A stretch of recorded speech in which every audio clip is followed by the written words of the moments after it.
What is up, you guys? Welcome to another episode of the Rehenge Diaries podcast with your host, Ali Karza. Today, we have a recurring guest here with us today. We got Vanessa! Hey, guys. So, we obviously are not in my usual setup. We even got mics, so we're doing a mic-less episode. Well, we're going to be spilling a lot of tea. We're going to just be having a little gossip sesh in this beautiful scenery of like my favorite park that I like going to. And obviously talking about our weeks. We just have so much to yap about. So it's going to be a very exciting episode. But you already know the drill. For those that are recurring listeners or viewers, you would know how I like to go about my episodes. We're going to talk about our peaks and pits of the week. So, Vanessa girl, what would you say is your peak of this week? Yesterday we went out. Okay. So I wanted to like dress up more and go to like bougie restaurants. So even though it kind of turned at the end, that's like a peak in a pit. It's like a peak in a pit. In a pit. So right. I'm just gonna count it as both. Okay. Same, honestly. So like I like that we actually got like all dressed up and bougie. Went out for dinner. Like it didn't end like the way we wanted to with that restaurant, but at the end of the day, we still got dolled up, and I wanted to do that. So. It was like mission failed accomplished. it's a mission failed accomplished, like all in one. All in one, literally. Because so here was the original plan. Vanessa hit me up, was like, oh my God, there's this restaurant that I really want to go try out in Philly. Y'all know I love Philly. I'm like, sign me up. And then she's like, I want it to be a bougie kind of vibe, which for those who keep up with me, you know that I've been really trying to change my aesthetic and be more elegant and more demure. And I was like, this is perfect because we both can get very dolled up. Yeah. Because you've always been like elegant. Your aesthetic has always been like that. So I'm like, we both can like go all out. Right. Like we go all out. And the plays didn't even go according to how they were supposed to go. But we, like me, Vanessa, one thing about us. Oh, sorry. I got distracted. One thing about us is that we're going to make the best out of any situation. Mm-hmm. So what ended up happening is, first of all, we go to this restaurant and Vanessa called beforehand. 4 o'clock when they open. She called and said, hey, so walk us through. So I called around 4 because I didn't make tables, okay? I didn't make a reservation, okay? Mm-hmm. So I called and said, like, okay, are you guys going to have available seating? Like, can we? She said that we could sit at the bar. And it's fine. She didn't tell me they have an anniversary today, that everything's closed. No. All that she told me was there's no spots, okay? But there's room at the bar.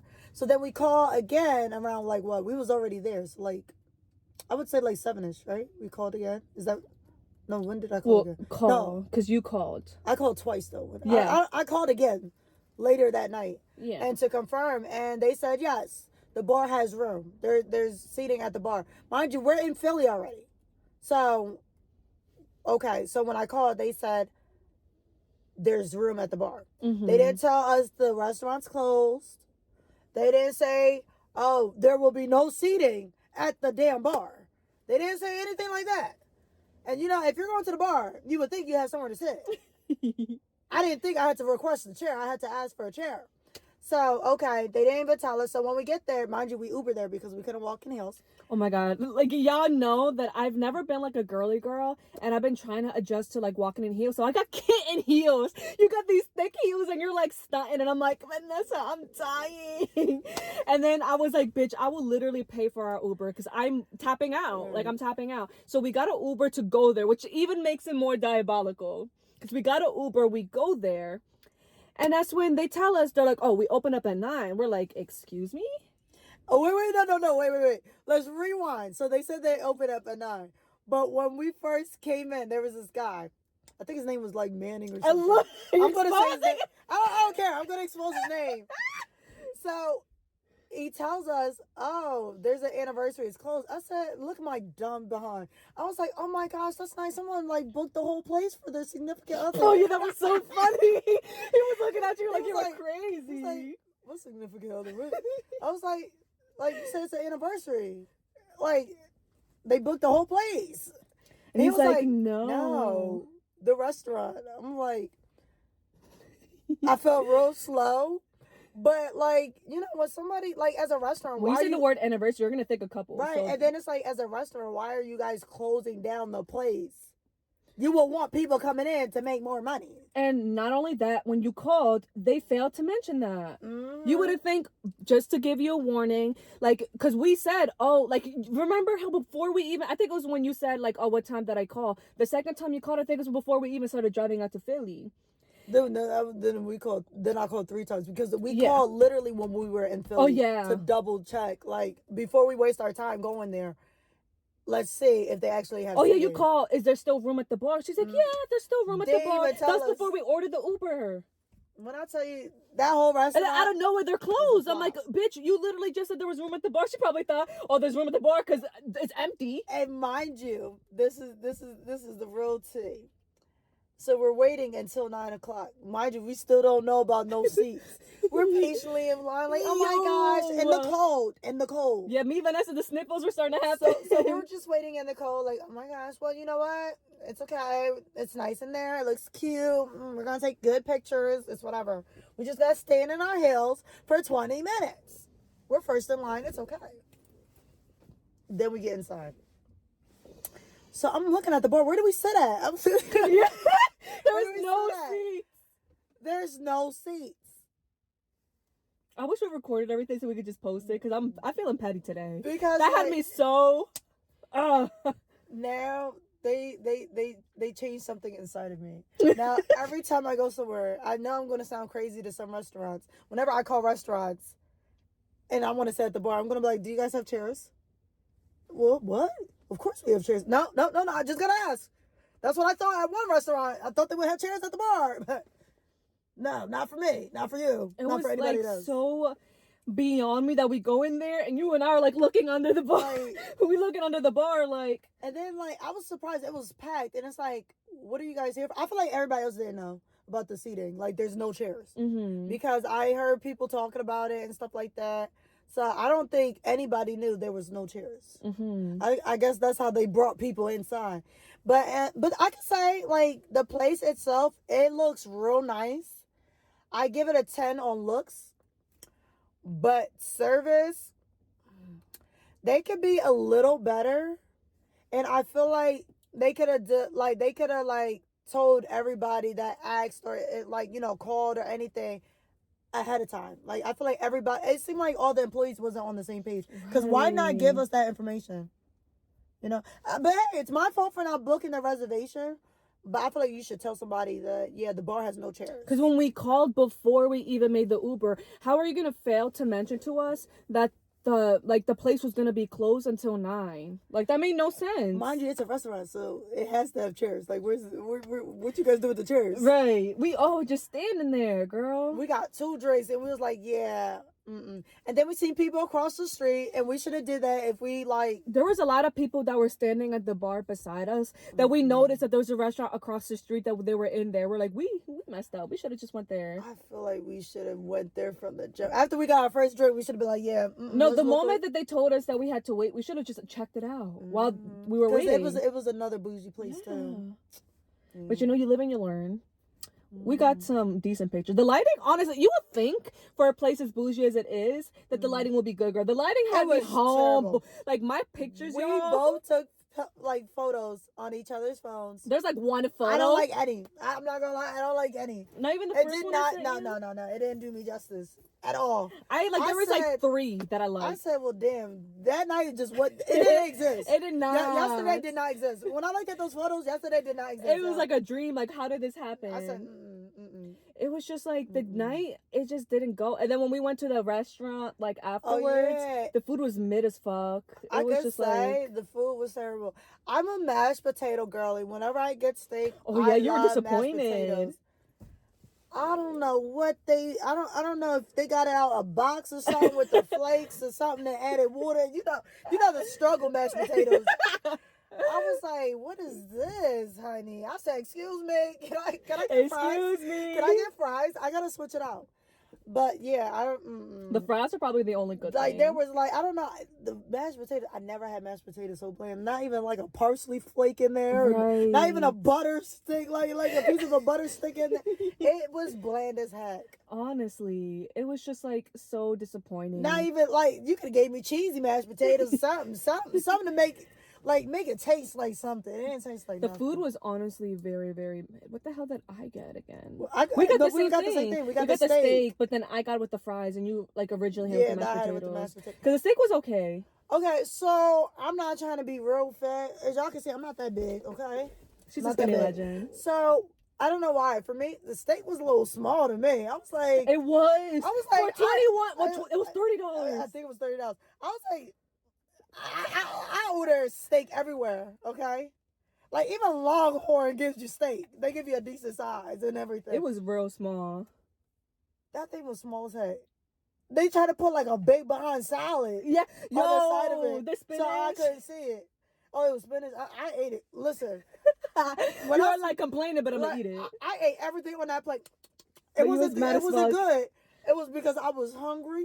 We were waiting. We had 2 drinks with no food until that, and plus I've been drinking throughout the day. You know, not an alky, but you know sometimes you need a couple. When drinks. you're like a teen mom girl, you need a couple drinks. I said teen mom. Well, you technically. I feel like when you're not 30, you're still a teen. I feel like in this economy, even though I'm 25, I'm a teen mom. Right. Yeah, I'm a teen mom. I need help. Because I feel like when you're not 30, we're still like teenagers. We're still young. We're still like young. 20s teenagers. Because I feel like when they say like when you're 13, I don't feel like that feels like a teenager. I feel like you're still a child. I feel like, okay. Let me see. I feel like you're still a child at like... until 21. I would say 21. Yeah. Because even when you're 19 or 18, you're still a fucking child. You don't know anything. You're just learning the world. Yeah. I feel like when you're 21, you got a little taste of how things are supposed to be. So, yeah, I would say for sure that that's definitely like my peak and my pit at the same time. Because it was a peak that we got so dog. We look good, girl. Regardless of the matter, we looked good. It's just like the pit was everything that just nothing went right. But you and I made the best out of it. Like, because anybody else would have crashed out in our position. I'm not gonna lie. I was low key like... Yeah, you told me you wanted to cry the whole time. I wanted to cry. Like, imagine getting dressed up, dolled up, and you wait in line. And then, like, because there's room. Just to find out you're going to be standing the whole time. And they even got food for us. And then, like, speaking of that, I asked them, like, can I order the food to go? Like, can I order food? No. I want to come for the lamb chops. I want to eat lamb chops. Right. Still couldn't. I was like, okay. And then what pissed me off is I feel like it was giving a lot of privilege because there was a lot of people that I feel like didn't have reservations and like got sat down. I swear I heard 2 girls, they were like together and they was like, oh, we just got us a table. And she said it to the guy next to us. I swear I heard it. And I'm just like, okay. It was just messed up. What? It's okay. It's okay. You live and you learn, honestly. Okay. And I feel like for girls in a matter, the fact that we left the house, we got dolled up, it's a productive day. Because we weren't just like rotting in our house and not doing anything. We got out, we got dressed up. That's something I do, rot in my house. Same, honestly. And honestly, like, a day's a day. I feel like even though it happened the way it happened, I would still say it was a nice night. I agree. Because overall, we had the funds. Because imagine if we were broke and we couldn't do, like you and I, we were well able to do whatever we wanted. Right. It was just like unfortunate. Right. Like I wish we dressed more appropriately. Like I wish, you guys, I saw on Shein that they have foldable flats. I need that. We need. Because the heels is what really killed us. Because we could have went somewhere else and shit. But I was like, Vanessa, I'm tapping out. I was like, I'm tapping. And it was cold. We were hungry. I was like, you know what? Honestly, it was cold, but like, believe it or not, you know how they say hoes don't get cold. But honestly, I wasn't too cold, even though I didn't have like stockings or anything. My legs were out, my feet were out. I wasn't that cold, but then I had a jacket, so. Right. I could definitely say we definitely need those foldable flats. Put in our pocket and, you know. Right. And then just pop them on. And then I noticed with Philly, like, everything is walking distance, but like, you gotta be dolled up. You gotta be decent. And then there's some people that were waiting at the bar. I noticed they were dressed like smart. Mm-hmm. Like they look real like dressy. There's like, a lot of beautiful bougie people. Like they dress real smart. Like they wore like thick heels, like the thick bottom heels. Mm-hmm. So like the little square. So it's like you yes. can walk all day in those. Yes. So it's like, dang, if I was gonna wear heels, I should have worn something like that. I was thinking about that. And I had thick heels too, and I was gonna put them on, but I really wanted the kitten heels to go with my fit, and now I regretted it. But I don't know. For me, I like slim heels. I like skinny heels because I feel like they make you look skinnier. Yeah. I can see I feel that. like thick heels, they make you look lazier. I want to say lazy, but I know what you're trying to say. Like, I don't know. And then it is a lot more demure to have a thinner heel, but it's Yeah. painful, girl. That's the thing. I feel like because I know the story behind it. The skinnier the heel, the painful it is. But if you can walk it, you're a bad bitch. Yeah. But then if you got a thick heel, I don't know. It look a little tired. Yeah, a lot of to people me. say that. A lot of people because you say can that. last all day in them, and it don't look as. Like you're more seen as like a trooper, like a warrior, if you can walk in like a thin heel. I don't know. I'm a weenie. I don't know. I need to really. That's the one thing I really want to manifest for myself is I want to be able to walk in a thinner heel, but like bigger. Because like for me, the fact that I was wearing kitten heels and I'm like, walk around in the house, do chores with like your heels. That's what everyone. My mom even told me to do that. I used to be a pageant girly my whole life. So my mom would make me walk in the house with heels, go up the steps with the heels, walk and do chores in the heels. So that's how I got like accustomed to it. Right. So because I feel like I talked about it a lot on my social media for people that keep up with me for as long as you have. You will know that I was always a tomboy and I've never wear heels. I feel like you can like, you know, you can say your opinion on that as well. Because growing up, you've never seen me that type of girl, right? Yeah, so you can like only for church, because church you had to dress up. Girl, we had no choice. But other than that, when we went out, you never saw me dolled up as like I was never girly. No. So like I need to show grace in myself. Like the fact that I didn't even just try to walk in kitten heels for as long as I did, because old me would have been like hell nah. Yeah, now that I think about it, like all the times we hung out, I never seen makeup or anything, or like dresses or anything like that. I was never like remember like as of lately I've been trying to mess with more color. Like I really was a tomboy. Oh my gosh. Thank the Lord. This woman be coming at me. The Lord. I'm not wearing black, y'all. I don't Y'all know should be proud. what God did, but God did his big one on her. When I tell you, I went to her place and I keep seeing the black, the beige, the white, the neutral colors. Let's just leave it at that. She loves neutral color clothes, and I feel like, I'm not gonna lie, neutral colors are so boring. So boring. It's so dull. I feel like everybody has like yellow.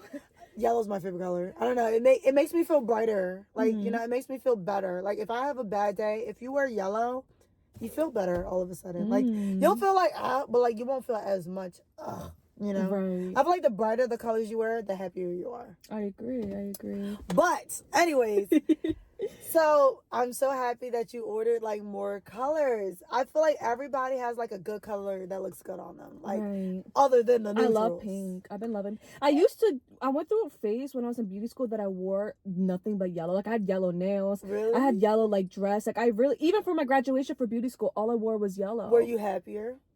Do you feel like when you wear like brighter colors you're happier? I don't know. Yellow is just my favorite color. Yeah, I can agree. Like for me, when I wear pink, I feel so girly. So like, see, and another thing I like about like bright color, well, pink, you feel more feminine. But then you know, pink means girl. Yeah.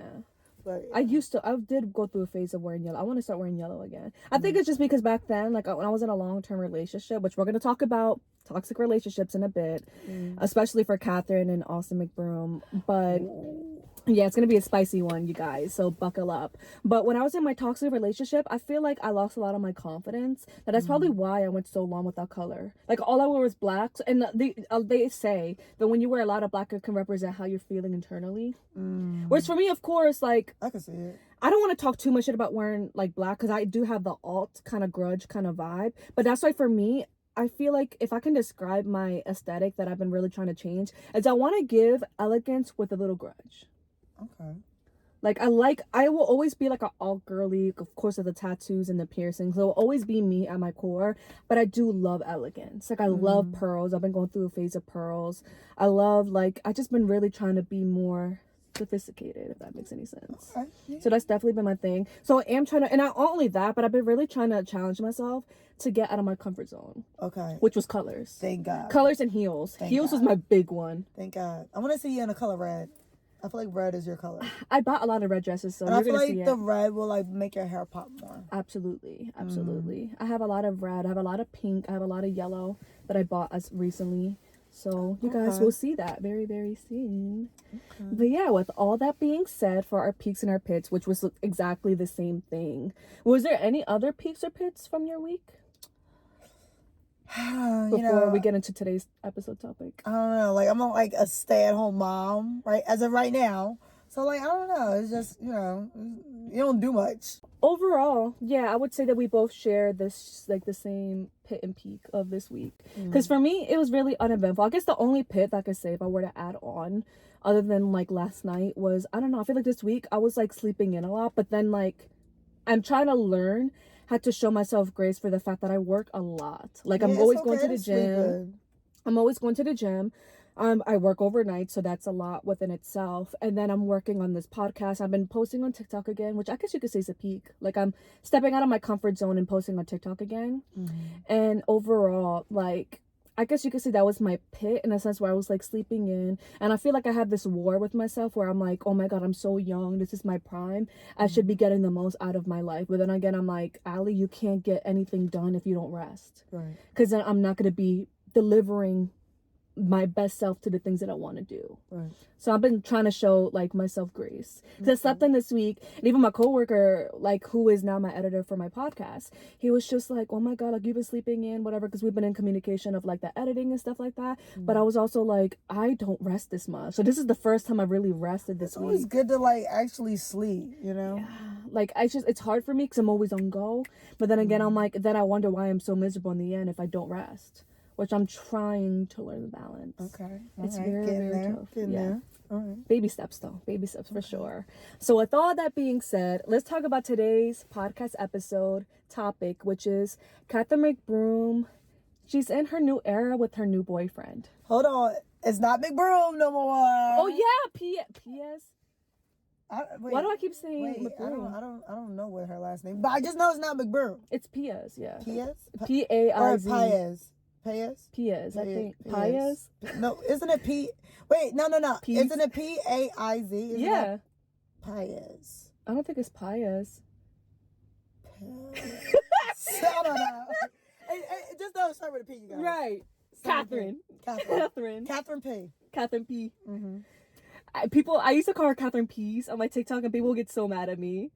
Because I was talking shit. Like, anyone who knows me knows the moment I say the word Ace Family or I talk about them, people tune in because that's what I was really known for on TikTok. And I was a shit talker.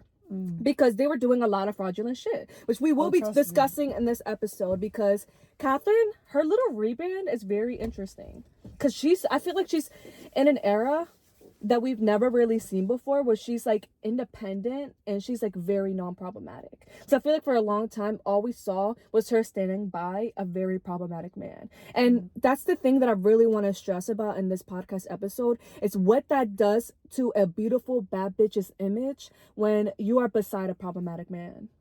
Because you see how beautiful she is, and I feel like now, because do you watch her on Snapchat or no? I watch, like, a little bit. Like, I know that she's more earthy now. Yes, more spiritual. I can say, like, the past few years, like, watching the Ace Family, her, like, energy, like, did a whole 360. Yes.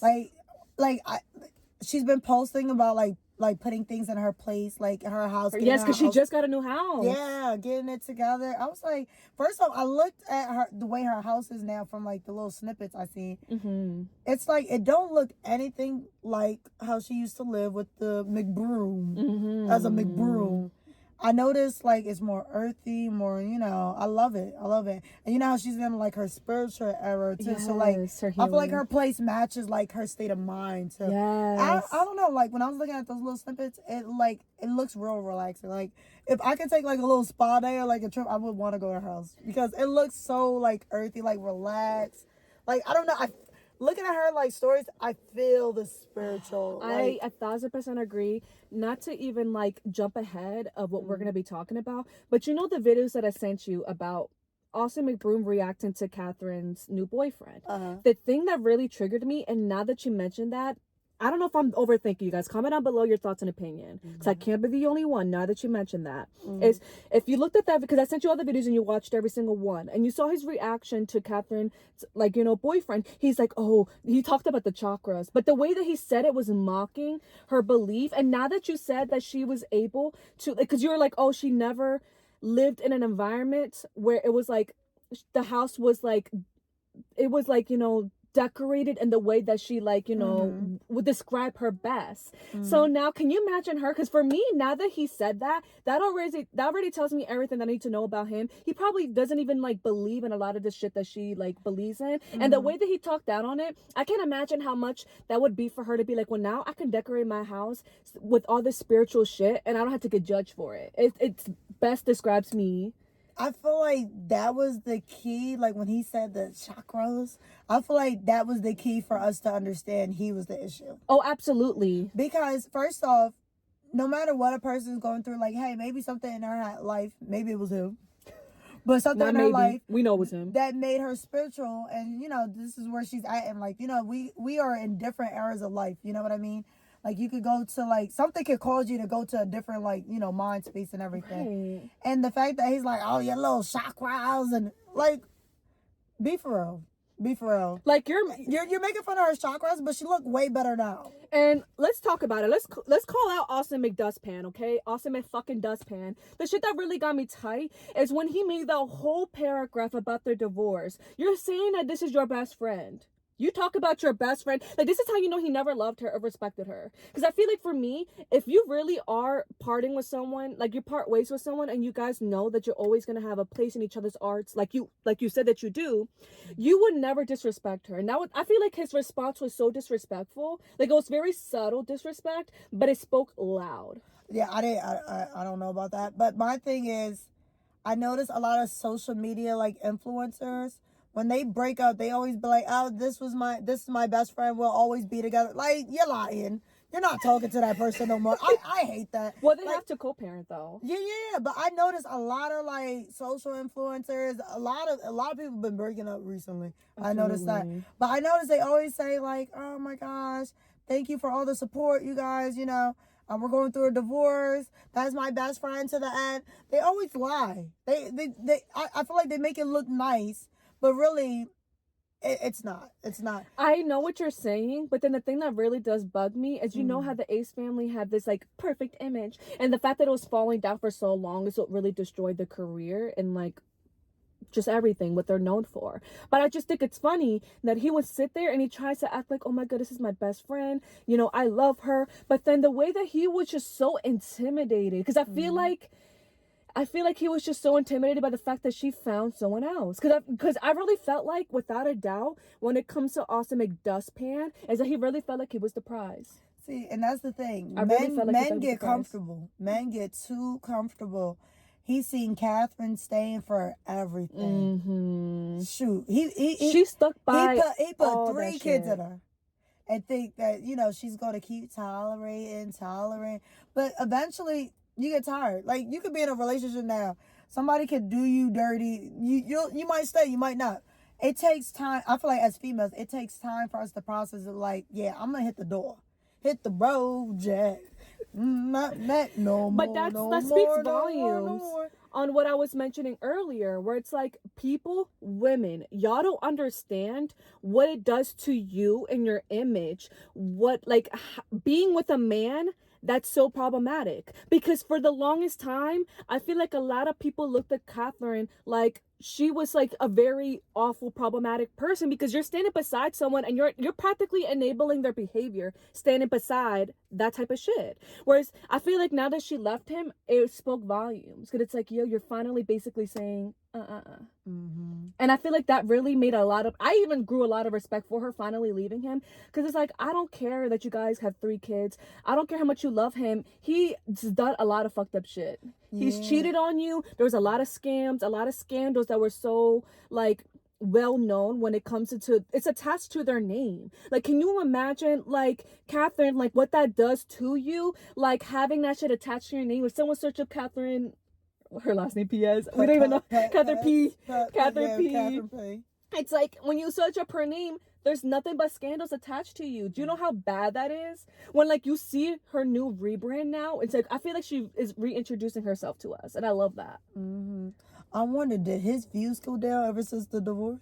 Oh, absolutely. Like, he only makes content on Snapchat, but he's always like teasing their relationship, because it's like clickbait for him. Yeah, I noticed, like, he's trying to make it work in his favor to make him get more views. because it probably died down since they're no longer one unit. Right.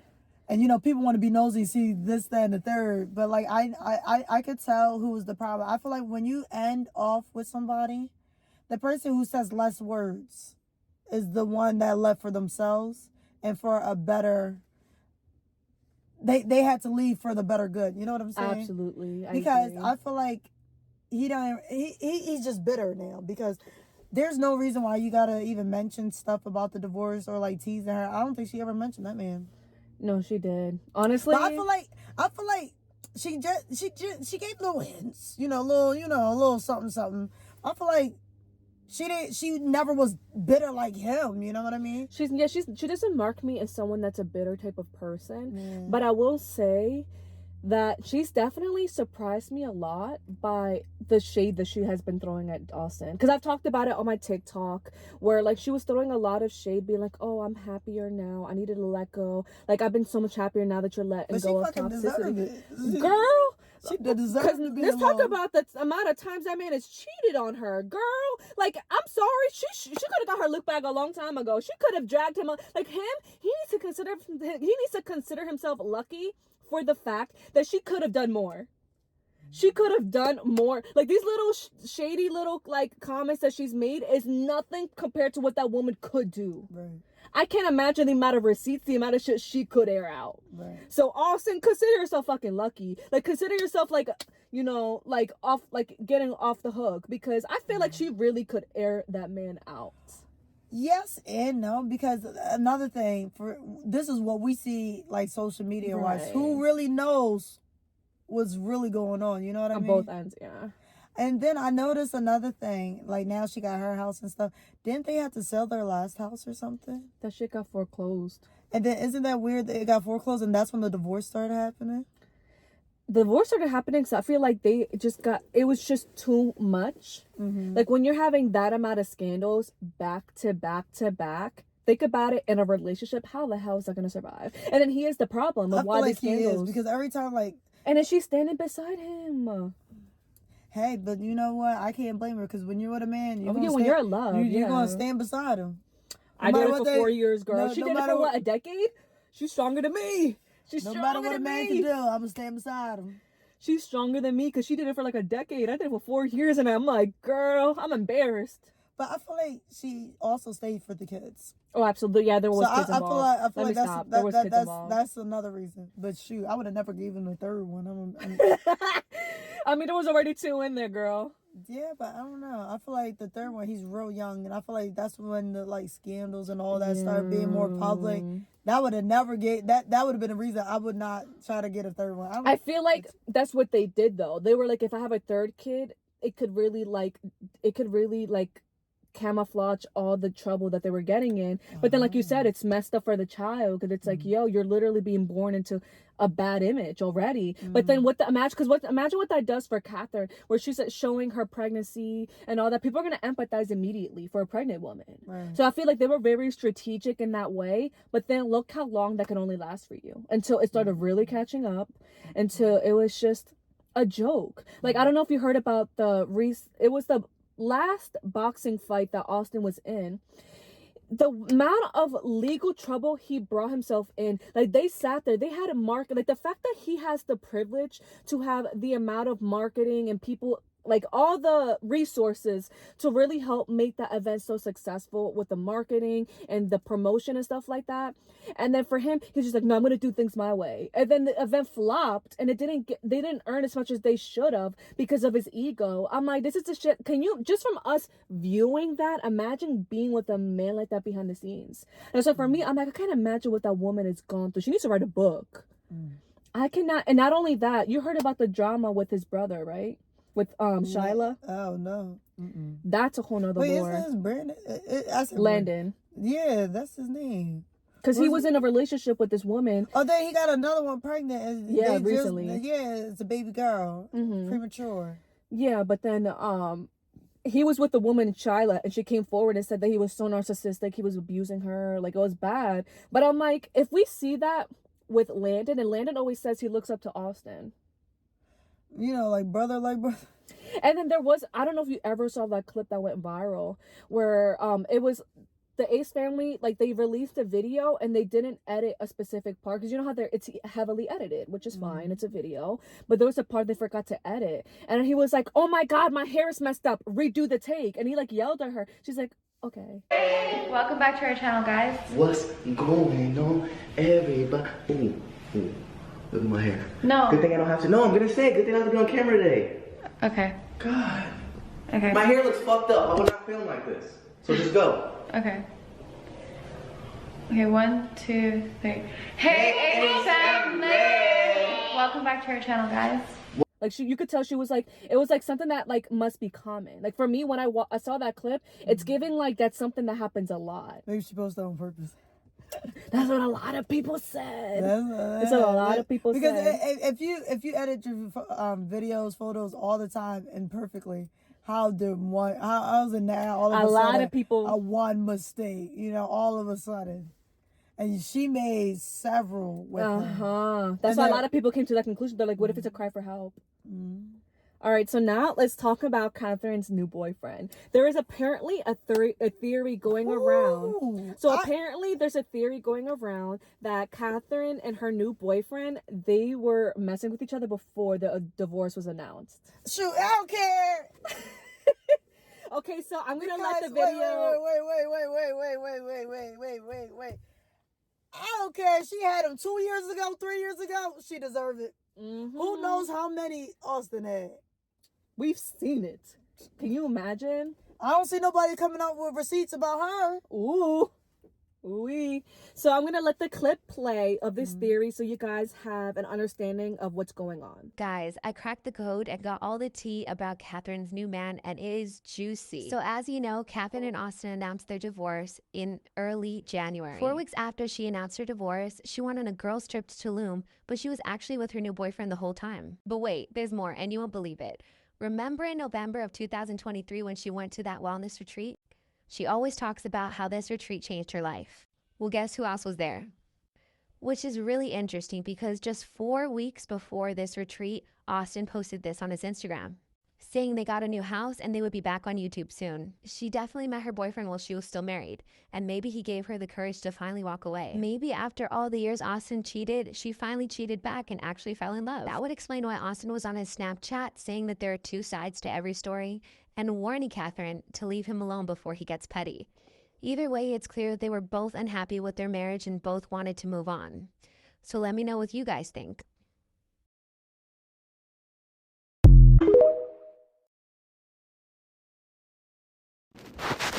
Okay, you guys, I know I look rough right now.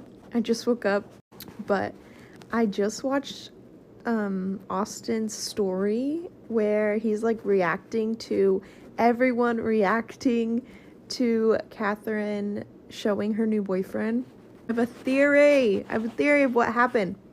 In his story, he was kind of being a little bit threatening, in my opinion. Like, he was, what is the word? Hang on. I think the word is condescending, where he was basically saying, like, he knew about it way before we did. He's already met the guy several times. He's basically saying that not only are the fans or haters poking the bear, which is him, but there's other people poking the bear as well, which I assume to be Catherine. I think he's getting a little bit upset that she is kind of like low-key throwing snarky remarks towards him. Someone asked, like, why is she with someone new? And she said, because I deserve to be loved, respected, and protected. So possibly saying, like, Austin did none of those things for her. She's also said some other things that are, like, low-key hinting that Austin was a bad guy, which I assume most people already knew, especially based on all of, like, the cheating rumors and all of that.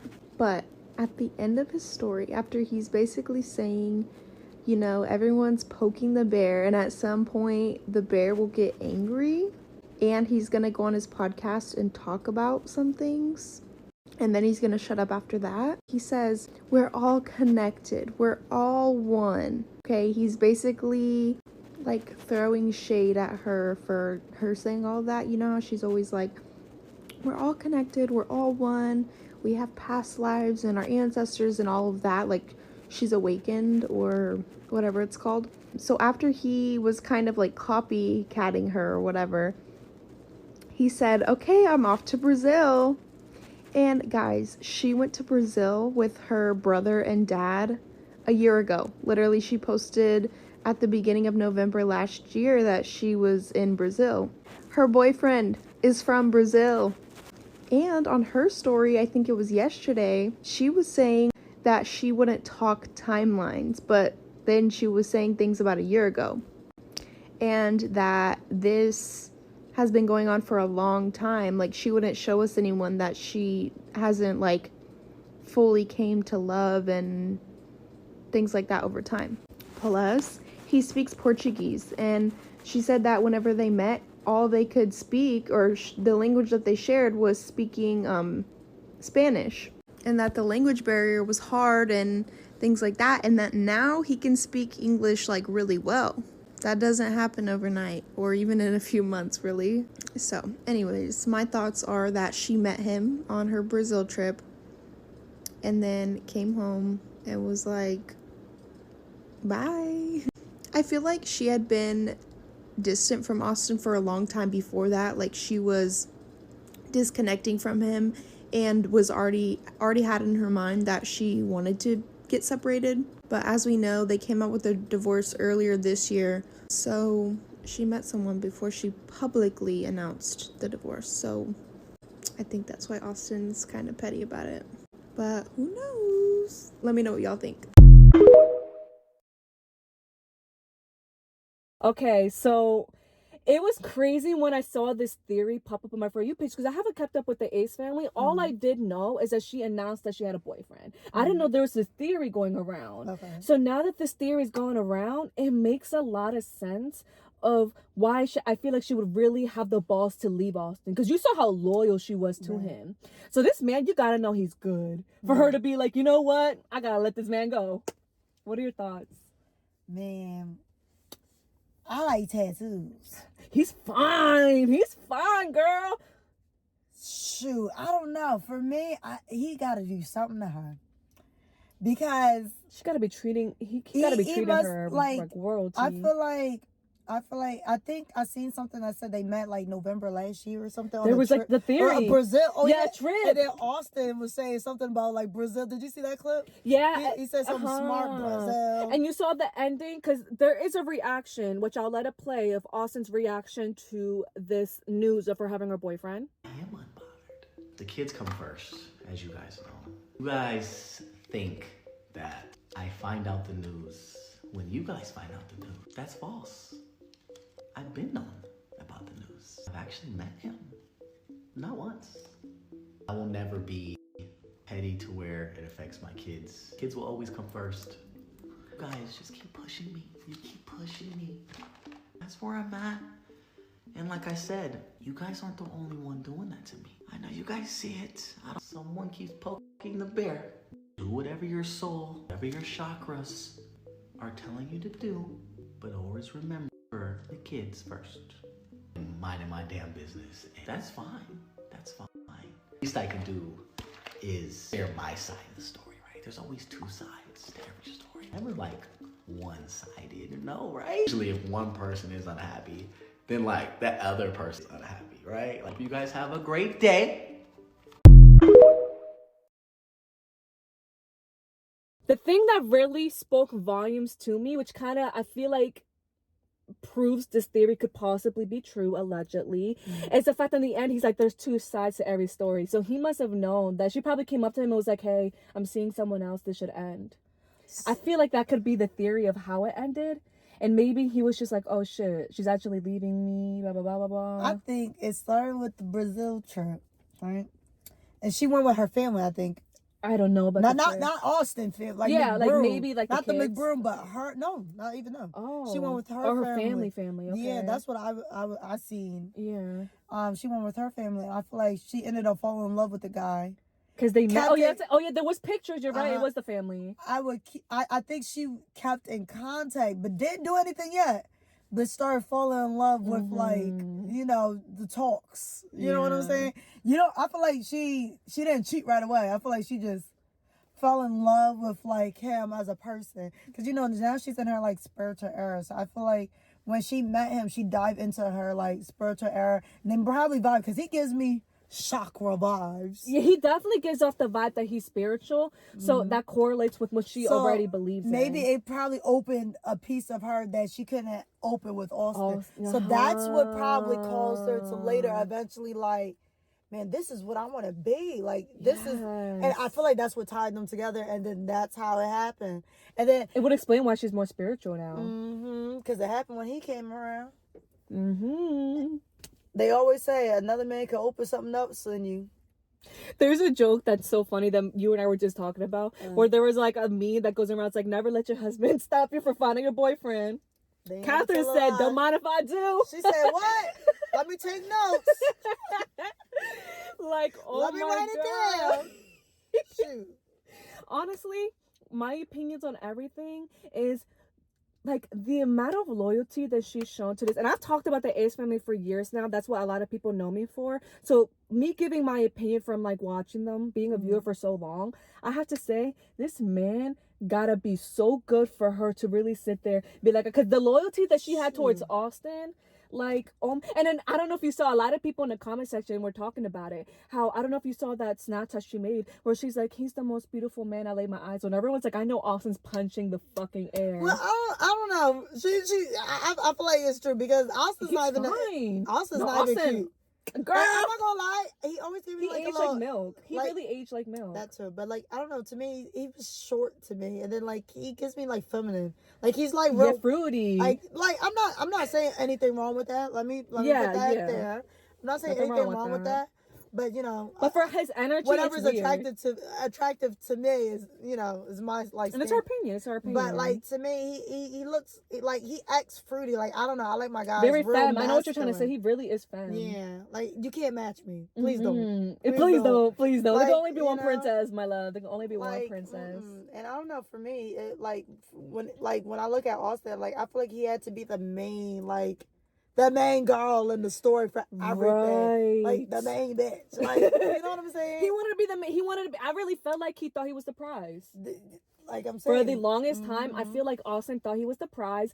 And I feel like that's why he's so bitter, because I feel like a lot of people are now being like, oh my God, Catherine was the prize all along. And that kills his ego. And the fact that she's finally realizing that she's the prize, that she found a man that treats her like she's the prize, I know he punched in the air. And then what also triggered me, he said he knew the whole time. Did you see that? Oh, he's like, I knew way before y'all. But I feel as though, like I said, my theory, they were friends. He opened up something in her because he had to be aware of this person somehow, somewhere. And then she took a picture on that trip. So it's like, did he encounter that picture? Did they break up before?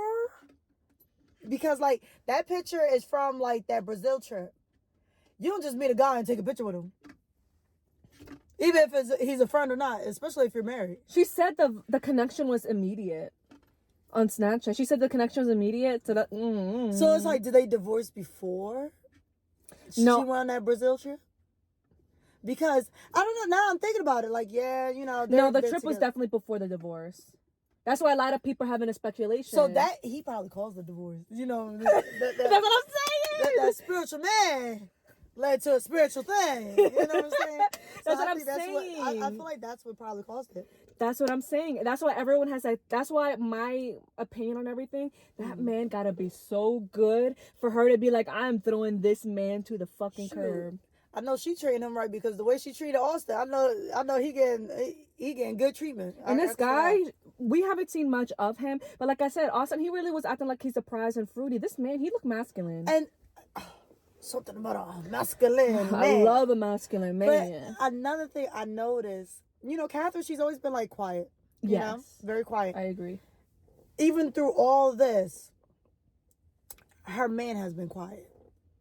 You can't really find too much about him unless he's mysterious. You're digging real deep. You got to dig in beneath the dirt and all that. Like, you can't even find too much about him.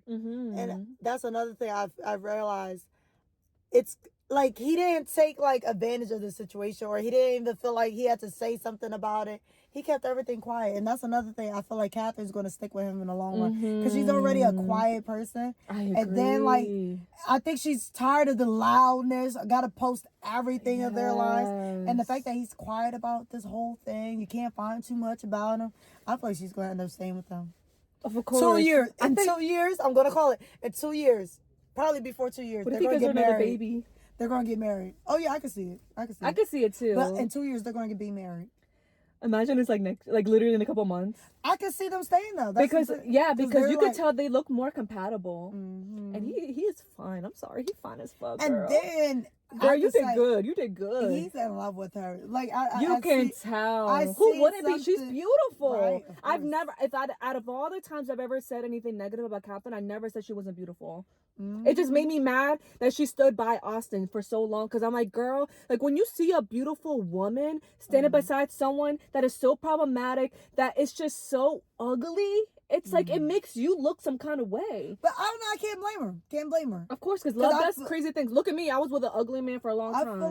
I feel like on the outside it's different. Like we're the outside. On the outside it looks different. But when you're us. going through it. So I agree. I don't blame her. But this man, girl, you upgraded. Ooh, look, she got him speaking English. He habla, tu habla English. He speak English now. Right. I see something about that, like how, like when they mad, they only spoke Spanish because he's Portuguese or something like that. Yeah. And now he's learning English and he's perfecting his English. I was like, oh, okay. One thing I've saw a lot of people talk about is when you travel, you're more likely to meet your soulmate. Really? Because there's this girl, I don't know, do you know Tana Mojo or no? No. There's this one girl named Tana Mojo. She literally met her partner because she's like, I'm a big believer that everything happens for a reason. She's like, there was one day I was going through one of the hardest times of like my life, like my career, everything was like a lot of things were happening to her. So she randomly took a trip to Hawaii and met her partner. Wow. Same thing with Catherine now. Like there's a continuing pattern of a lot of people just meeting their soulmate through traveling, because it's like, I don't know, girl. Maybe that's what I'm missing. A trip. That's all I need. A trip. So everybody else gets Is that the secret, nice y'all? A trip. That's all I need to find my Pookie. Shoot, take a trip. Right. Take a trip. Because they say that a lot of people have been meeting them. Like even do you know the Wizard Liz? You have to. The who? The Wizard Liz. No. She's like a motivational well, not like a motivational speaker. She's just like, she talks about self-improvement and stuff like that. And she's a big creator. She says she met her partner at an airport when she was traveling. I see too many stories like that. I never believe that's true. No, she really did meet him. Oh my gosh, that's very in interesting. An airport. Well, for her, she's very spiritual, so she was just like, it kind of was like a meant to be kind of thing, because they both were thinking about each other, because they both knew each other. It was kind of like meant to be. But I'm like, a lot of people are meeting their partners through traveling or whatever. I'm like, I need to hop on. Shoot, hop on that plane. Hop on that plane. Hop on that. Catch a flight, not these feelings. Well, no, catch the feelings, but you know what I mean. Yeah. But that's so funny. But with all that being said and everything we discussed so far, I feel like we should have the conversation. Like for me, I feel like I can put my input on it. I don't know if you can, but I can have that, like, I could provide my input on what it is to finally let go of a toxic relationship and that glow. Because have you been noticing she's been glowing? Like that afterglow, that like glow up, like letting go of a dusty man, that glow up.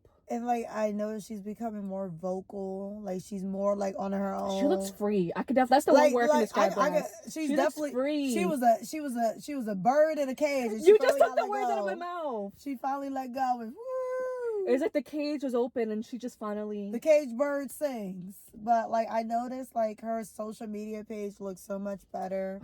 She looks happy. Because I would definitely say for a long time she did not look happy. And then like her social media don't look like scripted, planned, like how their like videos are usually, like the Mcbroom family videos are. I agree with that 1,000%. And I feel like that's why it always rubbed me the wrong way about her. Is I was like, she never like felt authentic. It never looked authentic because, like I said, she was living a lifestyle that wasn't even real. Like I said, she wanted to flaunt all this money and success like it was like actually there. But then look, your house was foreclosed on. Look, the amount of like lawsuits and scandals. Whereas now she looks free.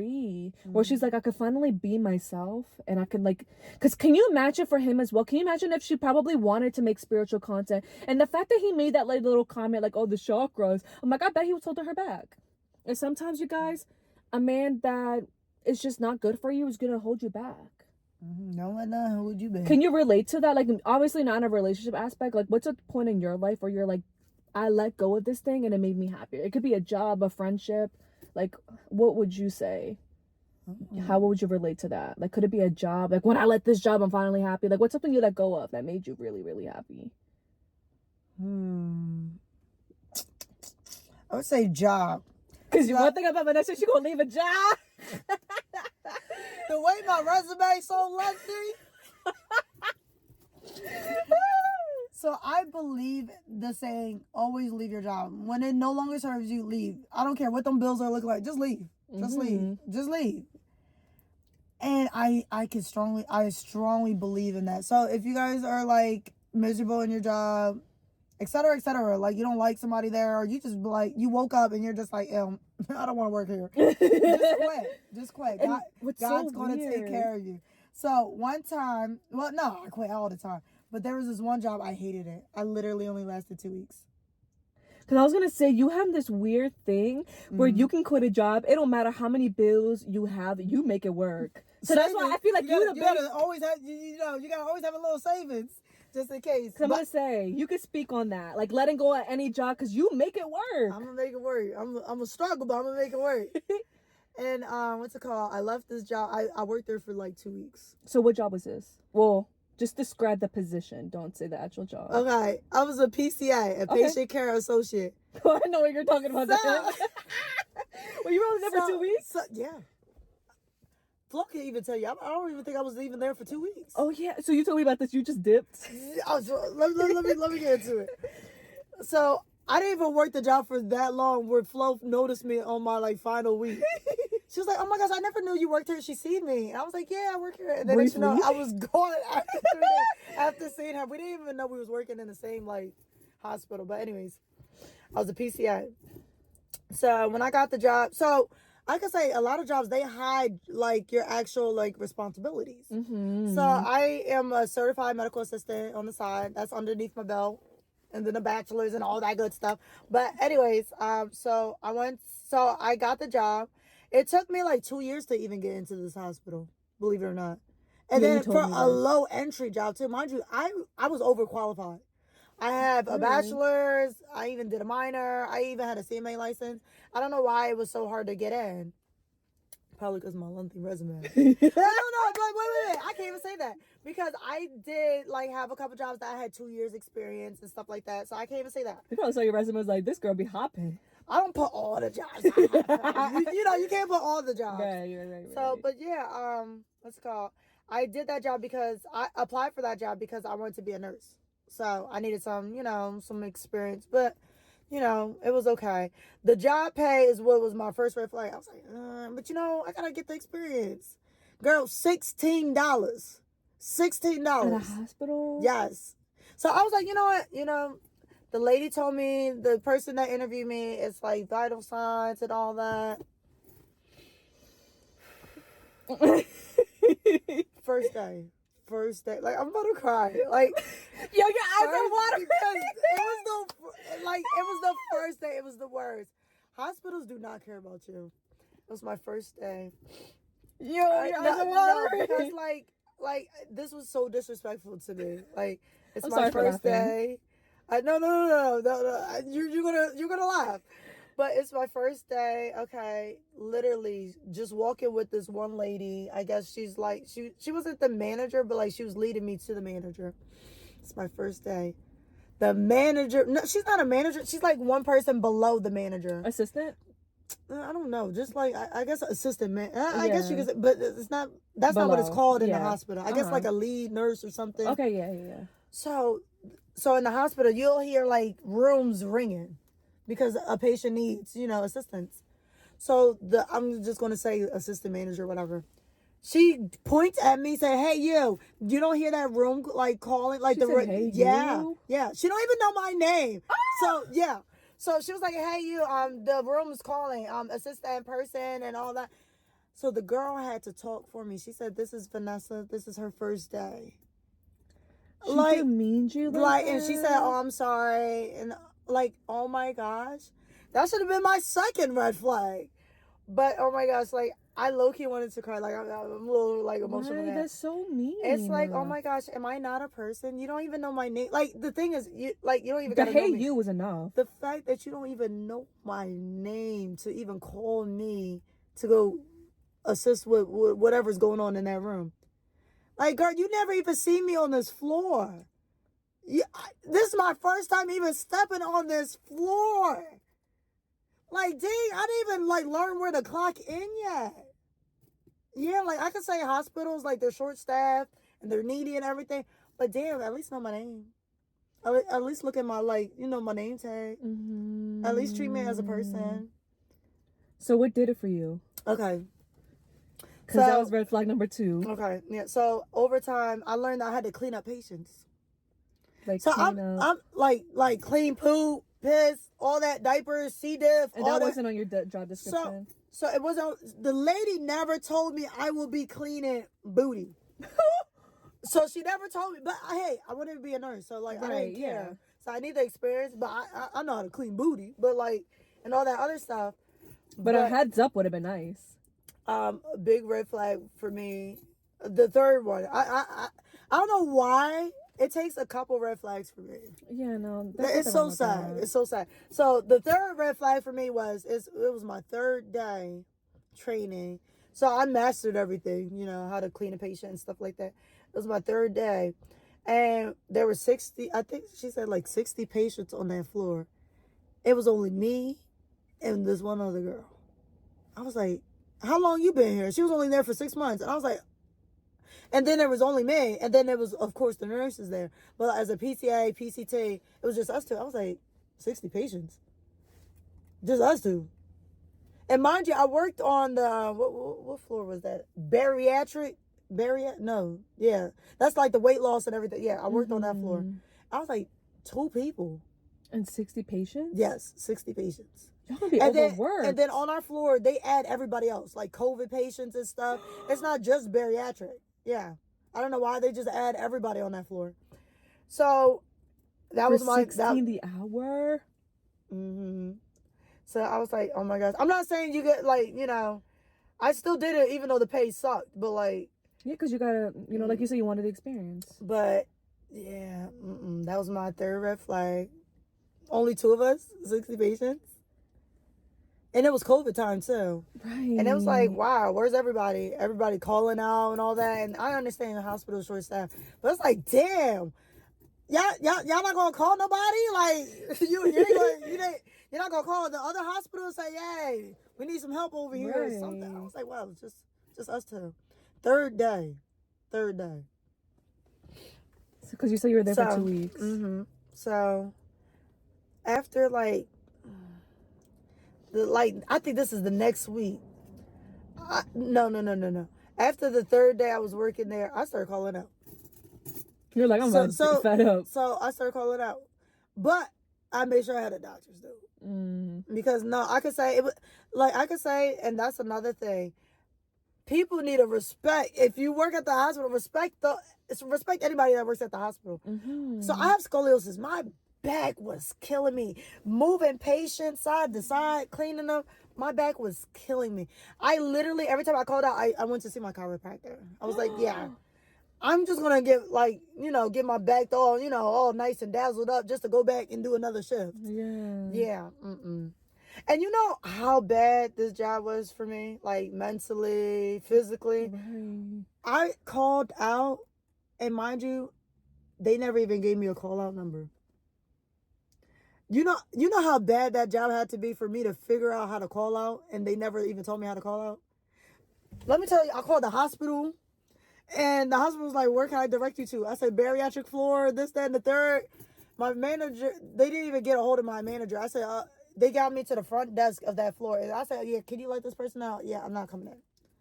I'm going to go to my chiropractor. She was like, you got to, let us know days in advance. You don't even have no PTO. I was like, yeah, I don't care. I don't care.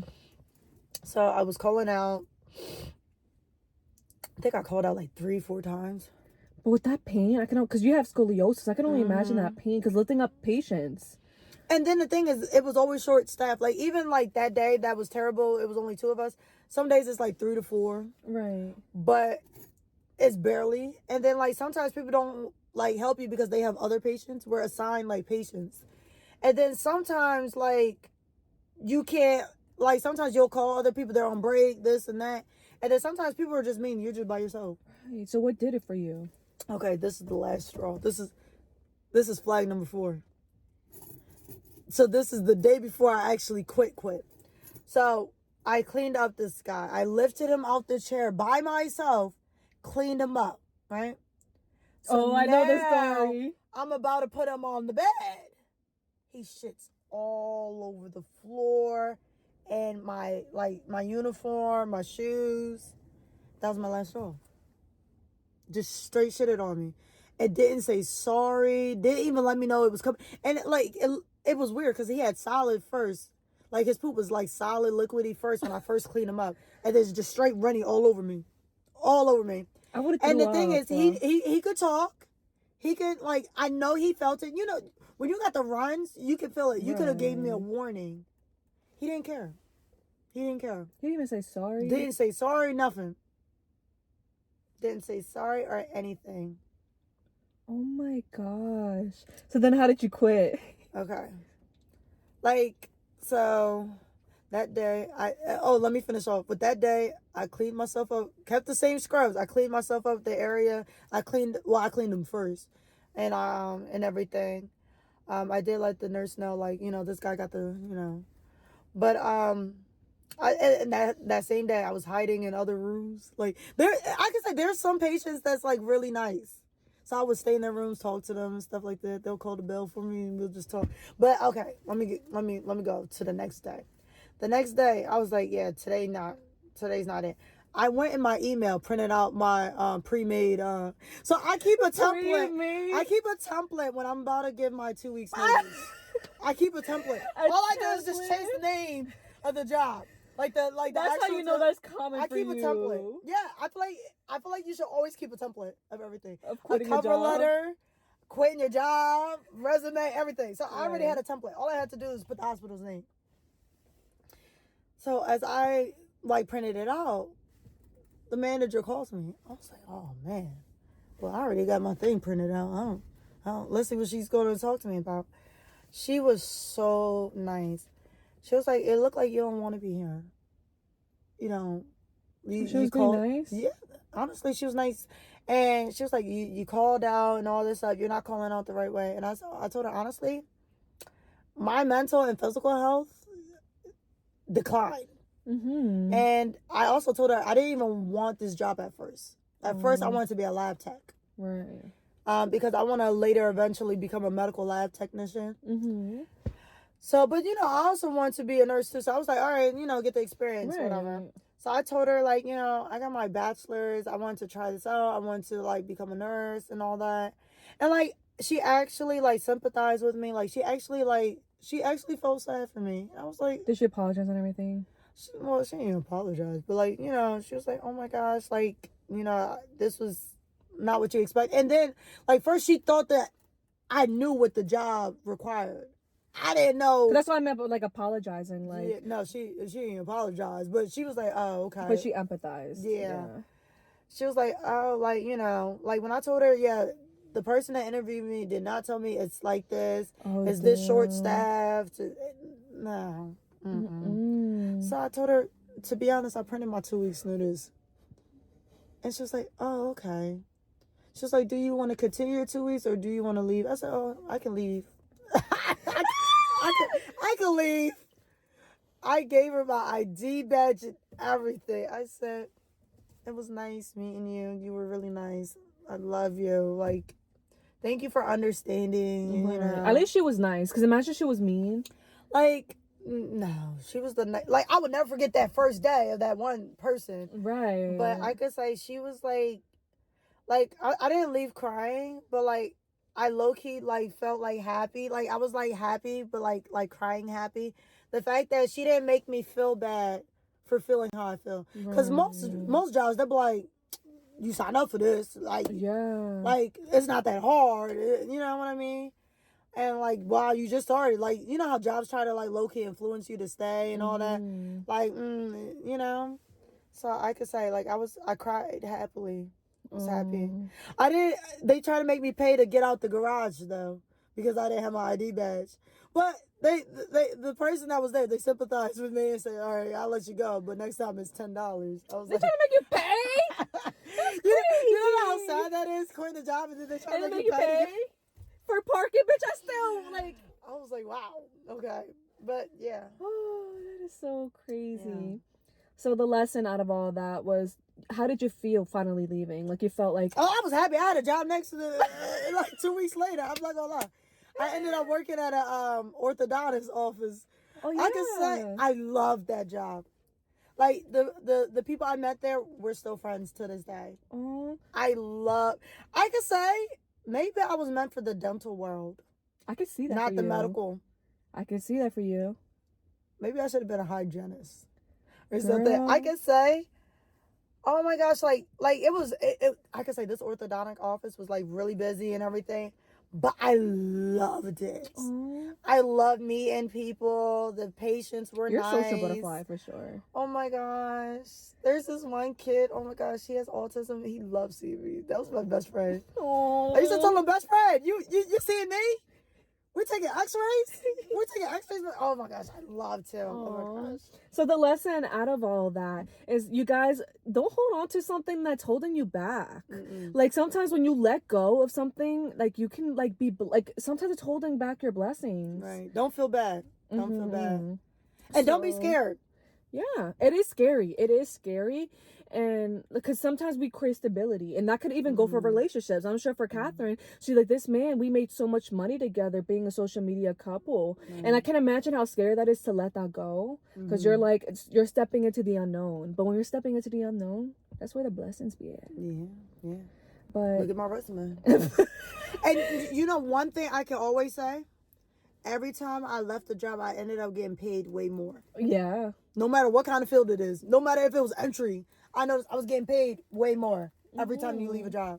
So I do believe in leaving jobs, leaving things that don't suit Do you know that girl Trish from Austin and Ally that be getting a job like every single? You should be having a new job every episode. Everyone's like, yo, I'm that girl Trish from Austin and Ally, because she got a new job every episode. That's you. That's me. And honestly, that's the one thing about me that I feel like I struggle with, is I don't jump from job to job. I'll be loyal sometimes. Don't be loyal at all to a job, because they're not loyal to you. Yeah. Let's say if the money's not adding, they'll let you go. Even if you're the most dedicated worker. Let's say you worked in a law firm, you brought all these, people to them. You brought all this clientele. Let's say the job firm not doing so well, they'll let you go. Like, there's this one movie I gotta watch. I seen it on TikTok. I seen a little snippet. I gotta watch it. This guy, his father died and everything, and he brought 80% of the clientele to this place, and the job only gave him a basket of pears and a card that was a Hallmark card, not even a written card, and a printed out part that says, "Oh, love your team" or something. Keep in mind, this guy was allergic to pears, and the company knew, because his first day he ate a pear and he had to go to like the hospital or something like that, because he's definitely allergic. And it shows you that job never cared, and he'd been there for what, 10 years? So like I said, jobs don't care about you. You're just a stick figure. That's honestly what I've been going through right now at my job. How much I've like improved myself, and the way that the director of my job, he sat there and because there's two people that qualify for the highest paying rate, well, like a raise, because everyone's gonna get a raise, but then there's two people that are gonna get a little more than everyone else because they proved themselves. So my supervisor chose me and this other person. The way that my director was like, you know what, we're going to give only two, because everyone from every shift was going to have two people. The fact that he sat there, it felt like nobody deserved it, and only two people from day shift, with his shift, biased, from his shift, he's like, they're the only people that are going to get the raise. I'm like... And another thing I hate about jobs, you just hit that one for me. Because for me, that just showed me that I'm like, I'm about to leave. I'm like, fuck you. Another thing is, why do jobs, no matter how long you work there, let's say you worked at this job for 5 years, a new person goes on board, they get the same pay as you. There's people that don't do shit, and we get the same pay. I don't get that. I don't get that. That's why I don't want to be working for anybody anymore. I want to work for myself. And then there's this one girl I know. She's been working in this role for a while, and a new job opening opened within her company, right? Within the company she works for. And let me tell you, she never takes days off, fully motivated, everything. They chose the laziest guy for that position. Mind you, this person never take no days off, nothing. They chose the laziest guy for this position. You know, you just sparked a memory of mine. I will never forget when I worked at Sam's Club. There was this one girl who had a heart attack on property and they fired her because she couldn't go back to work the next day. Shorty had a heart attack on, like, showed me like jobs and I give a fuck. I would never forget that. She had a heart attack on property, was laid on the ground. EMS had to pull up. And the way that she couldn't go to work, because obviously she just had a heart attack and they fired her. I'm like, I really would have cried because and she was there for years. That's not even funny. You know? Your eyes are watering. Because no, just like, and that's the thing about jobs. Like, imagine like stuff has happened to you medically, and it's like stroke, heart attack, They bye. don't care about you. And then it's like imagine going through that, and then who knows what bills she had, how many kids she had, or people that depend on her financially, and just say, oh yeah, sorry for your sickness, you know. Time to let you go. So when jobs don't serve you or you don't benefit from it, bye, see you. Just get the fuck out of my head. No, but what cracks me up is the fact that I feel like the older generation talks so much shit about Gen Z and how everyone will be quitting a job. But it's like, do you see this shit? Like, you want us to be loyal to a company that will literally drop us in a heartbeat? I feel like you're right with that one. The older generation, they believe they call us lazy because you just quit jobs. I mean, look at the girl who had a heart attack on property and they fired her. That's crazy. And for me, they don't want to give me a raise because they felt so biased that two other people deserve it more than anyone. When it's literally proven, like, the amount of work and the amount of shit that I brought to the table that shows I deserve the raise. I'm like, these jobs don't care. Well, my mom, I can say I love my mom to death. Oh my God. Yeah, your mom. She's the older generation. In the beginning, she used to tell me, why are you quitting so many jobs? You just started. Give it time. Older generation, they feel like they gotta stay. They gotta stay. There's loyalty. And my mom realized throughout my entire life, all the jobs I had, she's like, wow. She told me this a while back. She's like, every job you had, you proved to me, if you don't like it, it don't serve you, just find another one. I was gonna say, you proved that to me. Like, you can make it work. You make it work. Find another one. Don't stay, because life is short. They don't care about you. Like, I gotta watch that movie when I get home. Like, they don't care. If something happens to you or your loved one, and you know stuff happens, or your health, bye, see you. And then next week they don't even know your name. After they fire you, they don't even know your name next week. See. So, with all that being said, imagine a relationship like with Catherine's case. Like, it is scary letting go of someone because, one, obviously there's feelings attached to it. You feel like this made me happy, this made me feel comfortable, makes me feel safe. But what if those three things you just listed are not even how you perceive them to be? You're just clouded with your judgment, and it's holding you back from what you could actually attract. And I think that's what Vanessa's obviously talking about when it comes to a job. You might think it's stable. Well, I know I could probably get paid more, but this job it's comfortable and it just works for now. What if that one thing that you're just making it seem like it's justified is actually holding you back from a job that'll pay you more? And before you know it, it'll give you more comfort than what you're actually holding on to. With Catherine, she could have stayed with Austin for more years, and it could have just been continuing a loveless marriage. But then look at her now. She found this man who probably embraces how spiritual she is, whereas Austin's making all these slick comments. It's like, sometimes you hold yourself back with attachment. And that's my number one thing I learned this year is detachment is your best friend. Because when you're detached, you don't realize what could really come to you.